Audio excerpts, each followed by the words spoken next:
Mesdames et messieurs, bonjour et bienvenue à cet entretien spécial. Le rapport d'audit des systèmes TIC du projet Survie Cameroun Survival Initiative est disponible.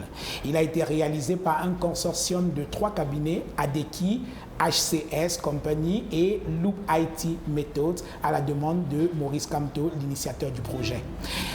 Petit rappel, 3 avril 2020, le président du MRC lance l'initiative Survie Cameroun Survival Initiative destinée à soutenir les Camerounais dans la lutte contre le coronavirus. Il en confie la présidence du comité de gestion à Christian Pendaïkoka, le président du mouvement Agir.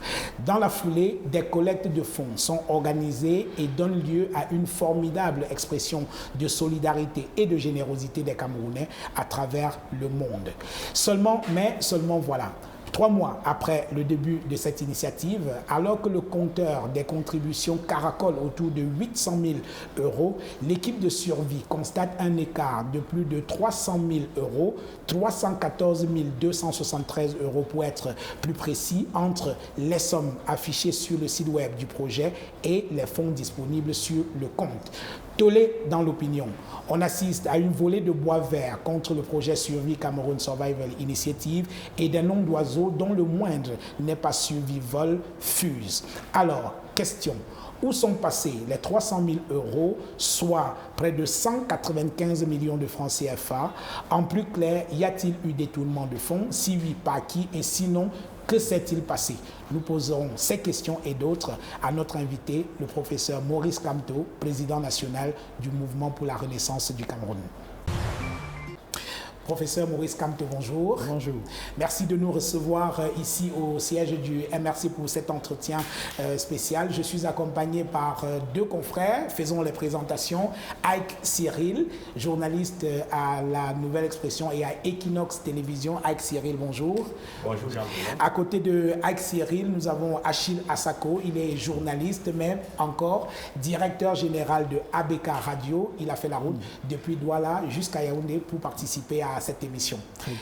Messieurs, merci d'être venus pour cet entretien. Alors, professeur... Soyez les bienvenus. Merci. Merci, professeur. Voilà. Alors, Maurice Kamto, nous allons commencer cet entretien en vous permettant d'abord de faire un propos liminaire et nous reviendrons par la suite pour la partie proprement dite de l'entretien. Merci beaucoup, Jean-Bruno. Avant toute chose, je voudrais vous remercier de vous être déplacé pour que l'on ait cet échange sur un sujet auquel les Camerounais sont très sensibles et pour cause, mais aussi un sujet qui arrive dans une actualité chargée avec les obsèques du cardinal Toumi aujourd'hui et des événements d'actualité qui nous arrivent et qui, en réalité, pourrait en fait déplacer l'attention des populations, mais il est important que nous fassions, comme nous l'avions promis, toute la lumière sur cette question.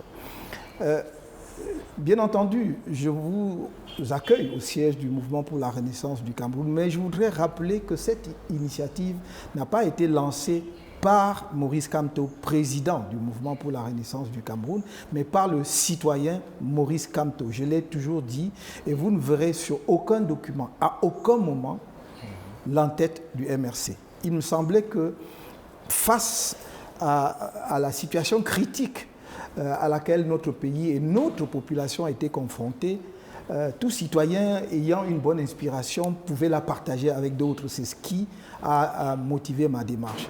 Ça, c'est la première précision que je voudrais faire. La deuxième, c'est que, initialement, pour ces raisons-là même, on aurait pu ne pas tenir cette conférence de presse ou cet échange, plus exactement, au siège du MRC. Mais comme vous le savez, nous avions pensé à un hôtel pour justement maintenir cette distance. Neutralité ou ce caractère non partisan jusqu'au bout. Mais vous savez comment ça se passe dans notre pays. Nous n'avons jamais pu tenir une réunion, une rencontre dans un lieu autre que notre siège. Et encore, même le siège aujourd'hui, de temps en temps, fait l'objet d'inclusion des forces de sécurité et des autorités administratives. Nous n'avons jamais donc pu tenir une réunion dans un hôtel sans être pourchassés. C'est pour cela que l'hôtel que nous avions retenu initialement a dit voilà, si vous n'avez pas tous les papiers, l'autorisation, alors que la loi ne parle pas d'autorisation, mais tout le monde s'est entré dans le langage courant, l'autorisation, vous ne pourrez pas tenir votre réunion chez nous. Aussi, nous avons décidé de nous replier au siège du MRC, et c'est pour cela d'ailleurs que vous pouvez voir dans la salle un ou deux militants du MRC, parce que dans la mesure où c'est au siège de leur parti, ils sont là. Maintenant, permettez-moi dans ce propos introductif que j'ai préparé, de vous donner, au fond, la quintessence du rapport, pour que cela puisse vous aider à formuler vos questions tout à l'heure dans la phase échange. Absolument. Chères donatrices, chers donateurs, chers bénévoles de survie Cameroun Survival Initiative, SCSI, dans mes communications du 29 janvier et 3 février 2021, je dis bien dès 29 janvier et 3 février 2021, je vous ai fait part de ma détermination à veiller à ce que toute la lumière soit faite à tous les niveaux, sur tous les aspects de l'opération SCSI.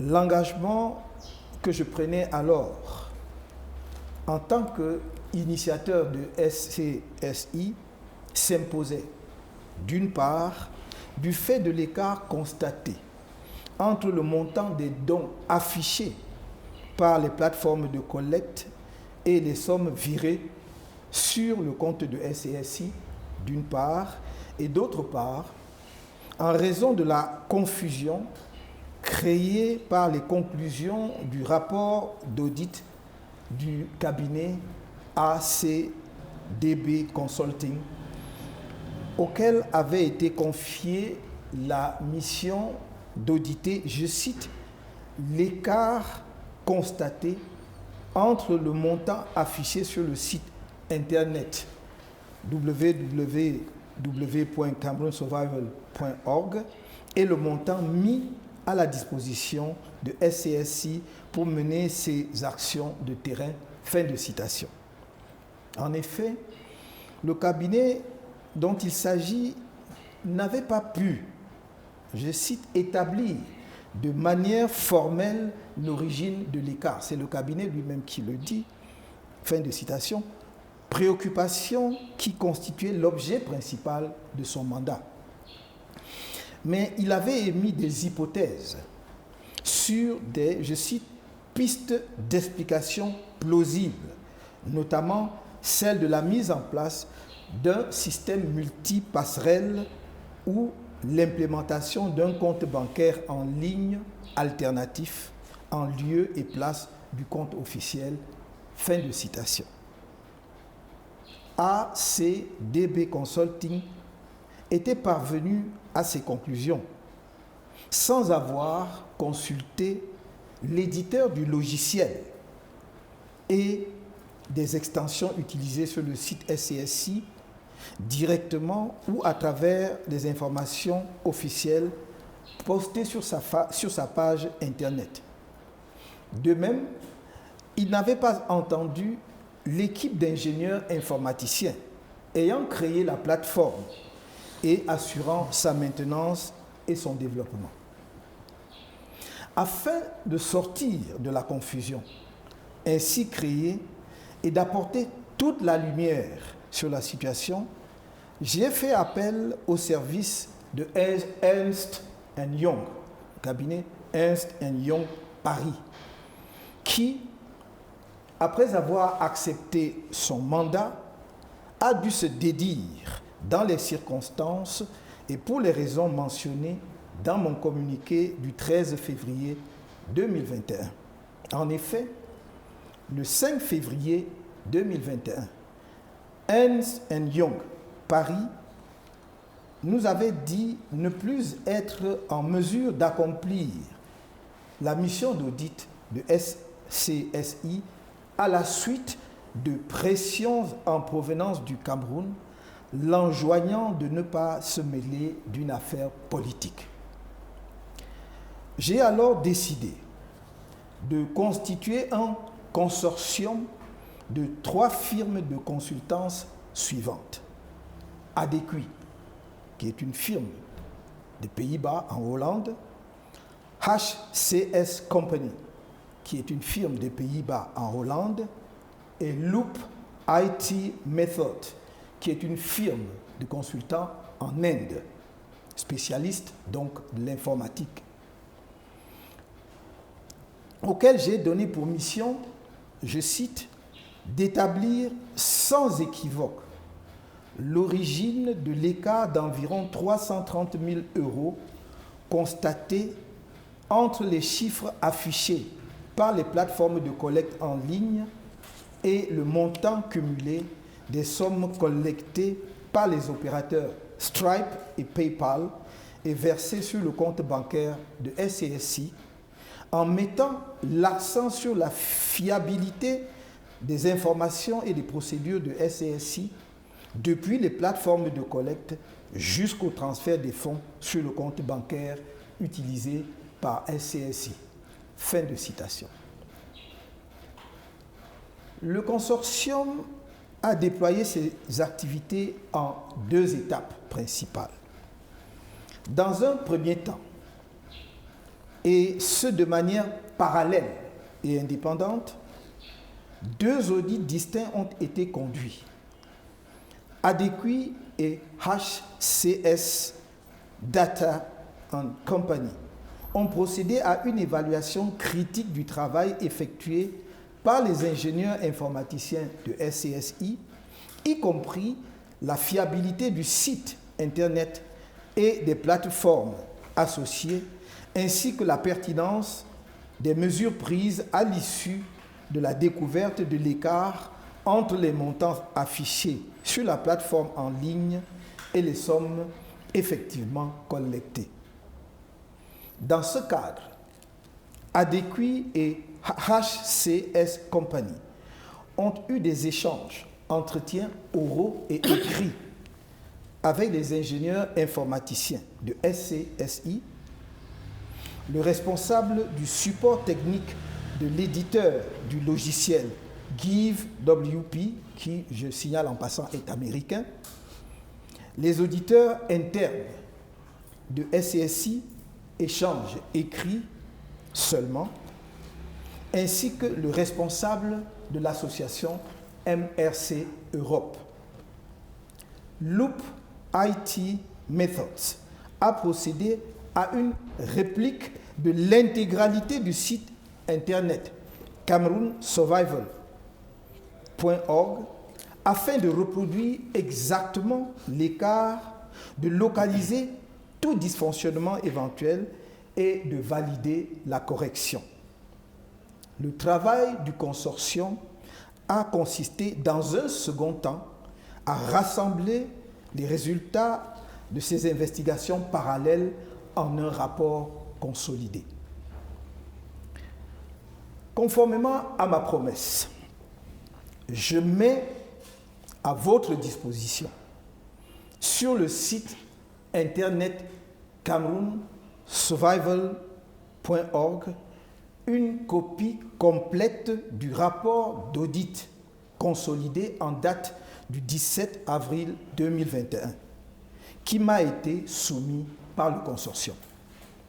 Les conclusions principales auxquelles sont parvenues les 3 firmes sont reprises ci-dessous, de même qu'une représentation graphique illustrant ces mêmes conclusions.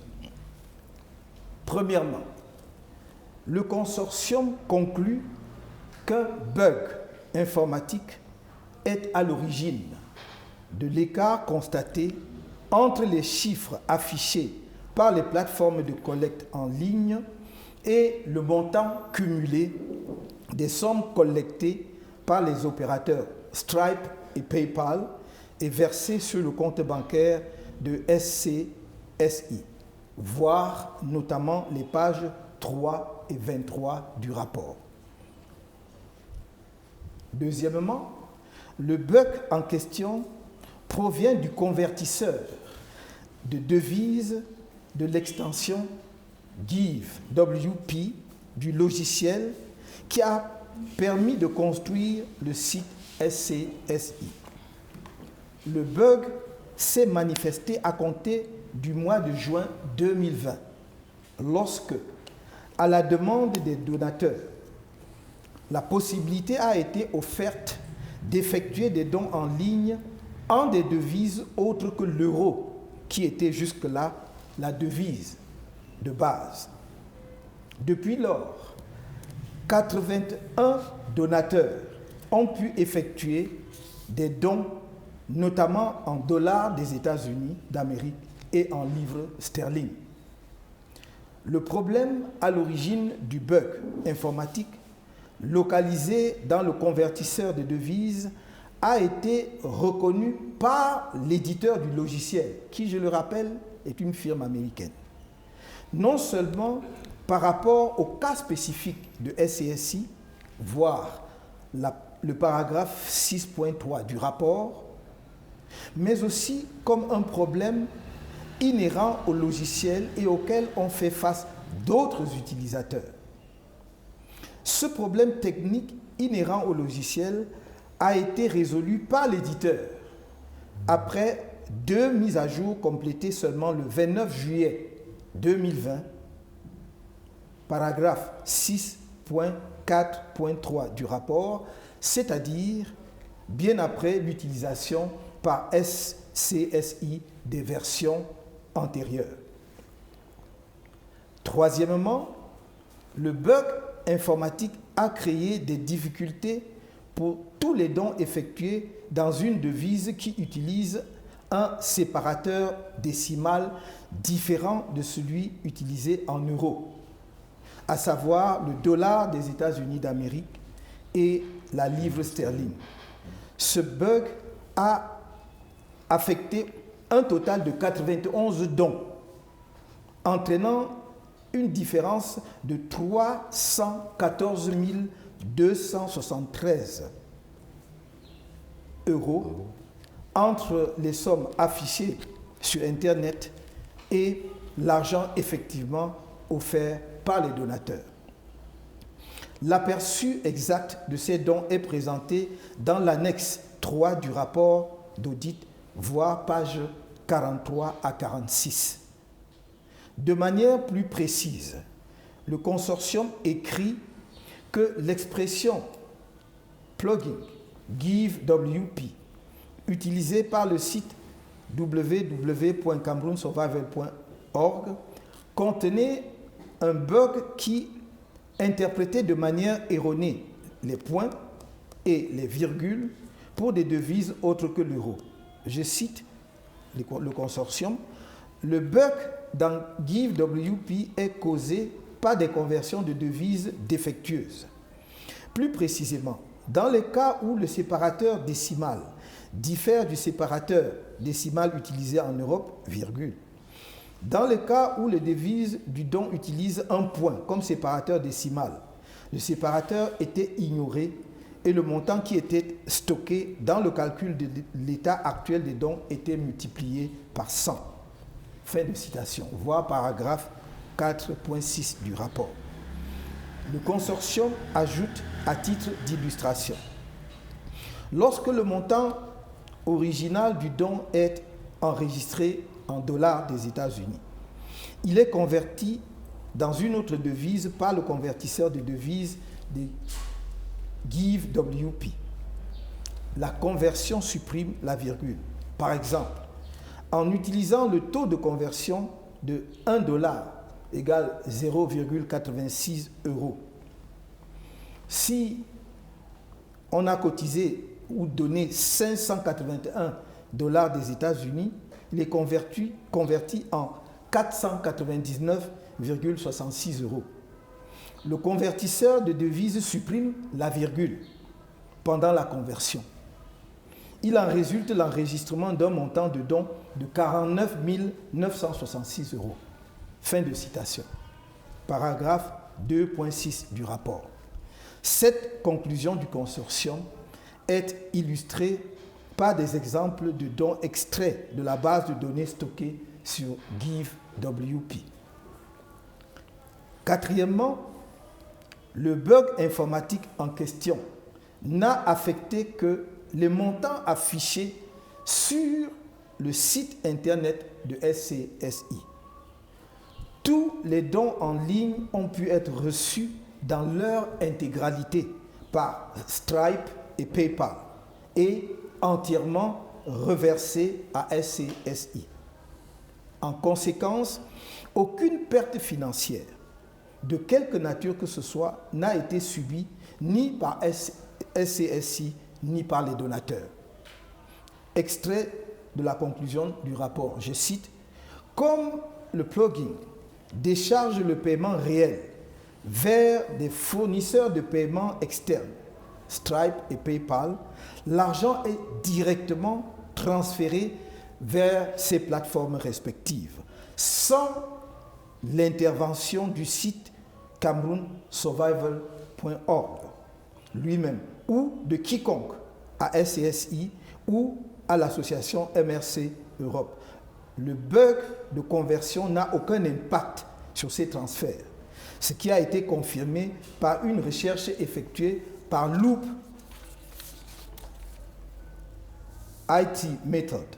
Le montant réel des dons sur le compte bancaire, l'écart n'est visible que sur le site de cameroonsurvival.org, voir page 23 du rapport.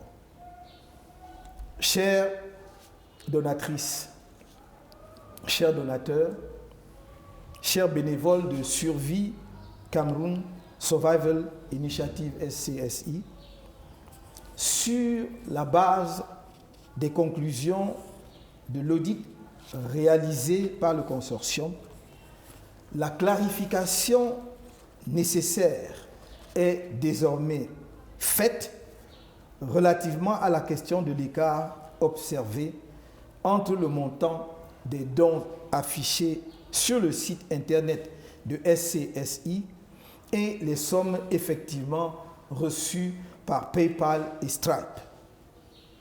Il ne me restera plus qu'à présenter en temps utile, en tant qu'initiateur de SCSI, mon rapport moral à la communauté des donateurs et des autres parties prenantes. Je ne saurais conclure sans dire de nouveau ma gratitude à tous les donateurs, camerounais et amis de notre peuple, qui ont répondu à notre appel et permis ainsi à SCSI d'apporter une contribution à l'élan de solidarité que continue de commander les temps particuliers que vive l'humanité dans son ensemble. Ma reconnaissance renouvelée va aussi à l'ensemble des bénévoles de SCSI pour le souffle exceptionnel avec lequel ils ont incarné, en diaspora comme sur le terrain au Cameroun, la vision SCSI. J'ai une pensée particulière pour l'équipe d'ingénieurs informaticiens qui a conçu, assuré la maintenance et le développement des plateformes ayant permis à SCSI d'être le succès que l'on sait. Ils l'ont fait bénévolement, dans un laps de temps absolument exceptionnel. Au-delà des objectifs matériels largement atteints, l'expérience SCSI a permis non seulement de démontrer le sens de la solidarité et de la générosité de notre peuple, mais aussi de donner la mesure de ce que nous, Camerounais, pouvons réaliser ensemble quand nous sommes unis autour d'une cause et mobilisés derrière un leadership légitime et inspirant confiance. Veuillez accepter, mes chères donatrices, chers donateurs, mes chers bénévoles de Survie Cameroun Survival Initiative, l'expression de ma considération distinguée. Je vous remercie de votre aimable attention. Voilà, merci Maurice Kamto pour ce propos introductif assez dense, mais qui ne nous empêchera pas quand même de vous poser un certain nombre de questions pour la bonne information des Camerounais. Si vous n'y voyez aucun inconvénient, chers confrères, je voudrais poser la première question en plus simple, Maurice Kamto. Où sont partis les 300 000 euros de différence qu'il y avait dans les comptes de SCI et sur le site web de l'opération? En très simple, ce que nous disent les membres du consortium, c'est-à-dire les 3 cabinets que nous avons commis pour faire un audit de clarification, c'est qu'il n'y a pas eu de disparition d'argent, mais un dysfonctionnement technique entre le dispositif d'affichage sur le site internet de CameroonSurvival.org et les sommes collectées par les plateformes de collecte PayPal et Stripe et virées sur le compte SCSI. Autrement dit, les contributions qui au début étaient faites uniquement en euros ont, à partir du mois de juin 2020, été faites dans différentes devises à la demande des donateurs qui étaient de pays autres que les pays membres de l'euro. Et donc, ils pouvaient contribuer en dollars des États-Unis ou en livres sterling, qui est la monnaie britannique. Seulement, lorsqu'ils contribuaient dans ces devises, il fallait que ces devises soient converties en euros, puisque le compte de SCSI est un compte euro. SCSI n'avait pas de compte en dollars ni de compte en livres sterling. Mais PayPal et Stripe reçoivent, eux, cet argent et transfèrent, après leur propre conversion, directement sur le compte. Le convertisseur de la plateforme, c'est là que le problème est apparu. Le convertisseur de la plateforme, qui est un convertisseur, disons, sur la base d'un logiciel édité par un éditeur de logiciel américain qui s'appelle, donc le logiciel s'appelle Give, G-I-V-E, W-P, Give, W-P. Donc, ce convertisseur a fait un bug qui existe avant même que, plus exactement, que SCSI utilisait ce convertisseur avant même que le bug ne soit détecté. Mais SCSI n'a pas été le seul à souffrir de ce bug. D'autres utilisateurs du même logiciel ont connu le même bug. Autrement dit, donc, la différence entre ce qui est affiché sur le site web, et ce qui est sur le compte est une différence due à ce bug informatique qui n'affecte pas la réalité du montant des sommes collectées, c'est-à-dire des donations faites et transmises effectivement à SCSI sur son compte. Alors donc, comme on l'a entendu dire ça et là, 300 000 euros, soit un peu plus de 195 millions de francs CFA quand même, ne se sont pas volatilisés. Alors, est-ce qu'on peut avoir aujourd'hui, si tout cet argent a été effectivement reçu dans les comptes de Survie Cameroun Survival Initiative, est-ce qu'on peut avoir aujourd'hui la totalité de ce qui a été donné par tous les généreux personnes qui ont participé?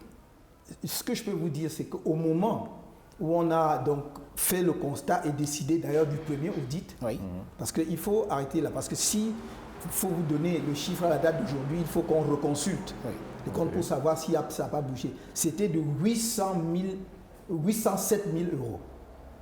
L'argent perçu bien viré, exactement, venu de cette opération. Sans tenir compte des 300 000 euros qui ne s'affichaient pas. Oui, sans tenir compte de ça. C'est 807 000 euros. À ma connaissance. Voilà. Donc voilà la somme effectivement collectée. Les 300 000 euros, c'est un chiffre d'affichage, mais qui ne correspondent pas à la réalité de ce qui est arrivé sur les comptes. Et l'explication, tout le travail d'audit vise à expliquer l'origine de ce gap entre ce qui est affiché et ce qui est reçu sur les comptes. Ce qui est intéressant dans le rapport de clarification dont je viens de vous donner le résumé de la teneur, c'est qu'ils identifient au franc, à l'euro près. Jusqu'à présent, on disait c'est environ. Ils vous disent il y a eu 91 dons qui ont été affectés. dont le total fait 314 000 et poussières. 273 euros. Voilà, 314 273 euros. Donc, ils donnent le montant exact. Parce qu'ils sont allés dans la base de données, vérifier don par don, pour identifier les 14 dons qui avaient été affectés par le bug. Et effectivement, il s'agit de dons en devise autre que l'euro. Je dois signaler ici que l'auditeur précédent, lorsqu'il a dit qu'il avait testé et que tout fonctionnait bien, en réalité, il n'avait testé qu'en euros. Il n'avait pas de fait de test dans une autre devise, c'est-à-dire en dollars ou en livres sterling. Or, ce sont justement les dons en dollars ou en livres sterling qui sont à l'origine du bug. Alors, Monsieur le Président, avec Cyril. Oui, Monsieur le Président, j'ai beaucoup suivi votre propos liminaire tout à l'heure. Vous indiquiez que dans vos communications des 29 janvier et 3 février, vous commandiez un nouvel audit pour faire la lumière sur le gap. Oui. Mais lorsqu'on suit comment les choses sont déroulées, parce que tout était parti comme s'il y avait déjà, si on était persuadé d'un détournement, il fallait trouver les auteurs. Oui. À notre niveau, on a eu des informations selon lesquelles ces auteurs-là étaient plus ou moins identifiés. Que le moment venu, on rendait compte de cela. Mais est-ce que finalement, le rôle, l'audit, le deuxième audit, on va le dire, ne visait pas simplement à montrer qu'il n'y a pas eu détournement, plutôt que de montrer l'origine du gap?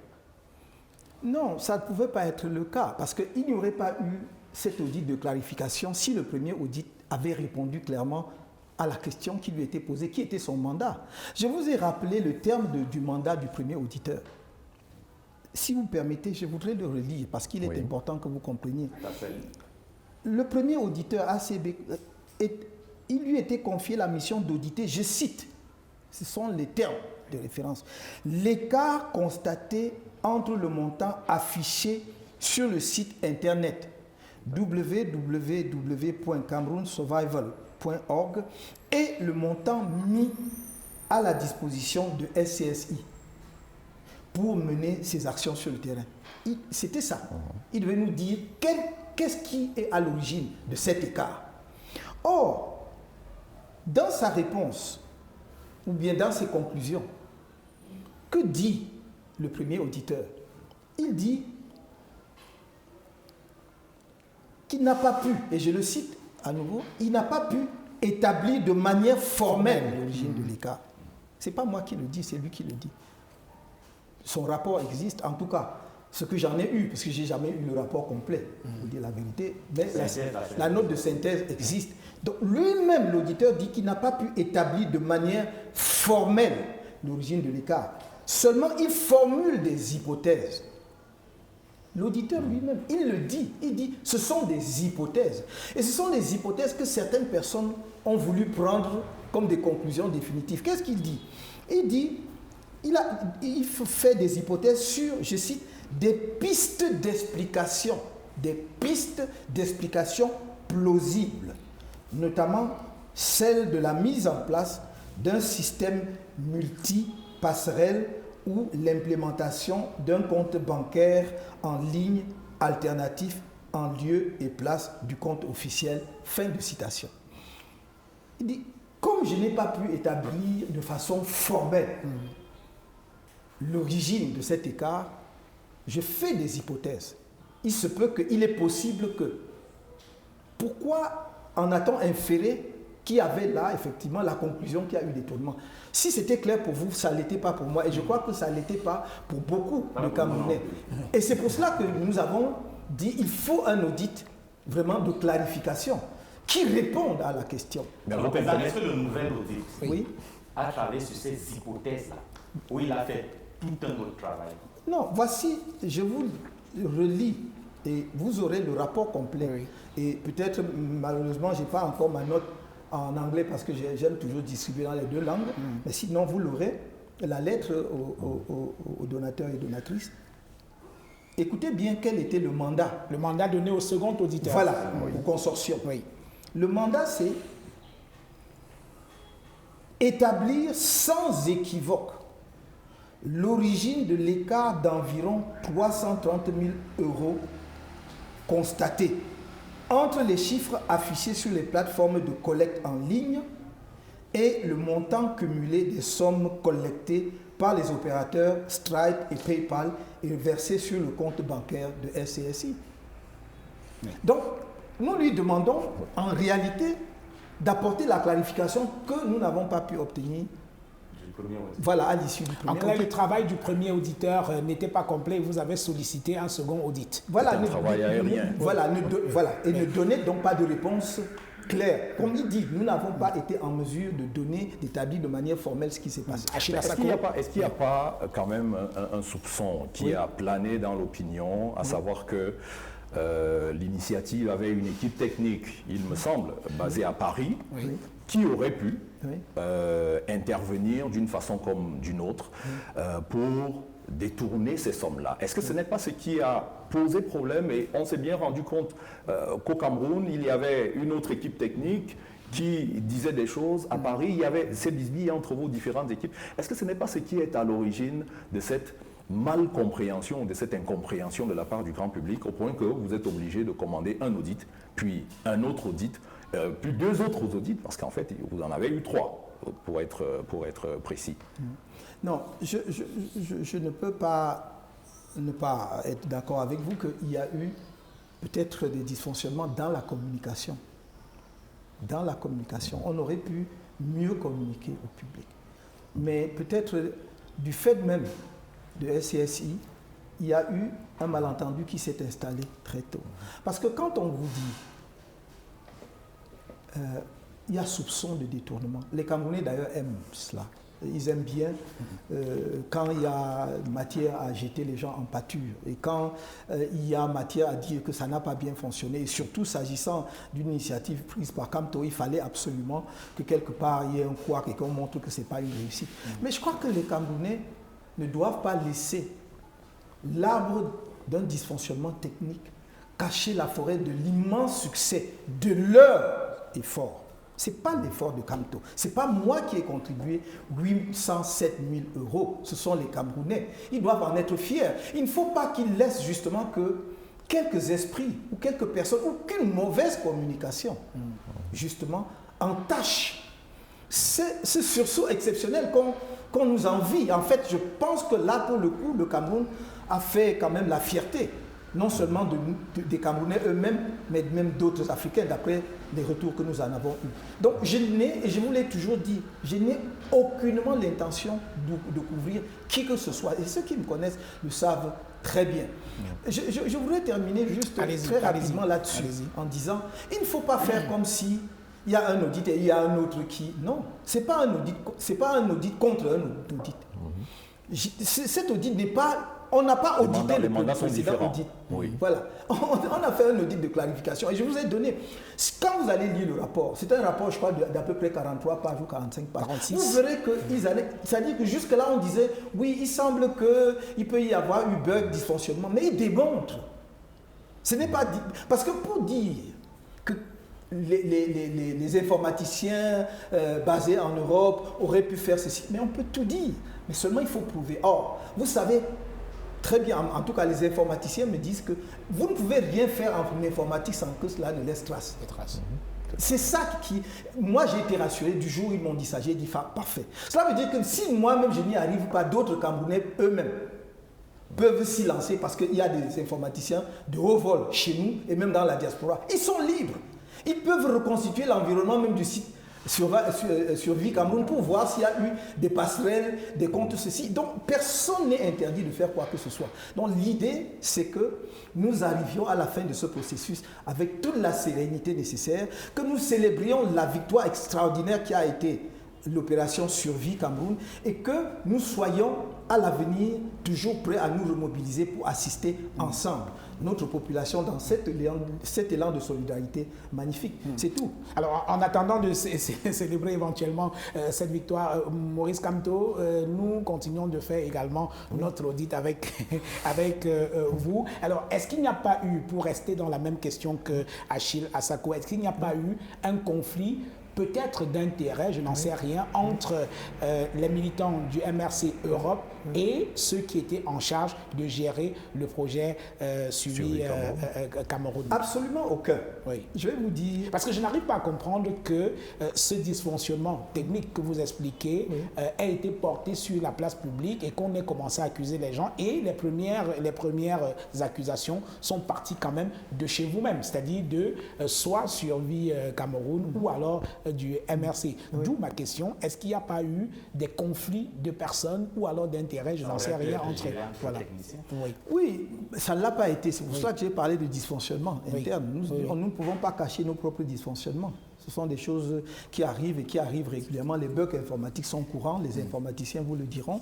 Je vous ai dit, même le consortium nous a dit que le bug dont a été victime le site SCSI n'a pas affecté que SCSI, ça a affecté tous ceux qui utilisaient le convertisseur du WP. Donc ce n'était pas quelque chose spécifique à SCSI. Maintenant, ce que vous dites, qu'est-ce qui s'est passé très concrètement? Je pense que le président du comité de gestion SCSI a été embêté aux entournures et il a eu raison de n'avoir été informé du bug informatique ou en tout cas du gap entre les montants affichés et les montants réels qu'après une conférence de presse qu'il devait tenir et qu'il a tenue à la fin du mois d'août, alors que les ingénieurs informaticiens avaient déjà connaissance du bug. Ça, je crois qu'il n'a pas apprécié et n'importe qui à sa place serait dans cette situation, n'apprécierait pas. Parce que vous voulez communiquer et on vous laisse communiquer sur le chiffre de 1 million d'euros. Parce que nous avions atteint 1 million et nous tous, nous étions dans la célébration, on était contents parce qu'on avait atteint la cible que l'on voulait. D'ailleurs, je dois dire, y compris les ingénieurs, eux aussi là-bas, ils étaient dans l'euphorie. Mais ils auraient dû dire, attention, mais nous observons ceci. Cela lui aurait probablement permis de faire sa communication différemment. En disant, nous atteignons 1 million, mais on nous signale qu'il pourrait y avoir. Donc, ça, il n'a pas eu l'information. Et il a donc communiqué comme si on avait effectivement 1 million d'euros en espèces en place. Donc, mais on ne peut pas partir de là pour justement tirer des conclusions que des gens ont détournées. Quand on dit qu'il y a conflit d'intérêts, qu'est-ce que c'est conflit d'intérêts? Le MRC, l'association MRC Europe, que l'on devrait remercier, et je ne vais pas entrer dans le détail, je vois beaucoup de choses qui se publient, des sites internet qui sont créés pour diffuser des informations, nous avons beaucoup de choses, mais moi je ne suis pas, de par ma culture, de par mon éducation, je dis ma culture civique, ma culture des affaires, quelqu'un qui est très enclin à balancer sur la place publique tout ce que je peux avoir. MRC Europe est une association. Parce que pour exister et agir légalement, il fallait avoir une personnalité juridique. Comme vous le savez, SCSI n'avait pas de personnalité juridique. Donc, on ne pouvait pas ouvrir un compte bancaire directement, SCSI. Il a fallu donc utiliser le compte bancaire de MRC Europe pour faire un compte adossé. Ce n'est pas un compte, donc un compte. Non, on a parlé plutôt d'un sous-compte. Oui, un sous-compte, on dit compte adossé ou sous-compte. Mais les fonds étaient virés dans ce compte. C'est-à-dire qu'il ne faut pas que l'on fasse croire que MRC Europe recevait de l'argent et ensuite gérait et pouvait ordonner, ne pas ordonner. C'était viré dans ce compte qui était géré par 2 personnes désignées par le président du comité de gestion. Désigné par le président du comité de gestion. Alors, et qui lui rendait compte.